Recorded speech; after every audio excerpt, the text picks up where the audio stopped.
Isinagawa ng Philippine National Police ang isang press briefing nitong ika-8 ng Abril taong 2026 sa Camp Crame, Quezon City sa panguna ni Police Brigadier General Randolph T. Tuanyo, ang Chief ng Public Information Office. Tinalakay sa briefing ang mga pinakawaling operasyon ng kapulisan, kabilang ang insidente ng holdapan sa Road 10 Tondo, Maynila, ang ulat ng Safer Metro Manila accomplishments at ang matagumpay na entrapment operation laban sa isang investment scam sa Santa Rosa, Laguna. Ibinahagi rin ang mga hakbang ng PNP kaugnay sa hoarding at iligal na imbakan ng petroleum products.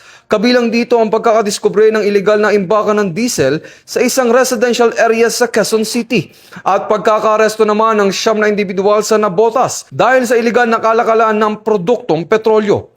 Binigyan din ng PNP ang patuloy nitong pagsunod sa focused agenda na nakatuon sa pagpapanatili ng kaayusan, pagpigil ng krimen at pagpapalakas ng tiwala ng publiko. Ito ay alinsunod sa layunin ng bagong PNP para sa bagong Pilipinas. Serbisyong mabilis, tapat at nararamdaman.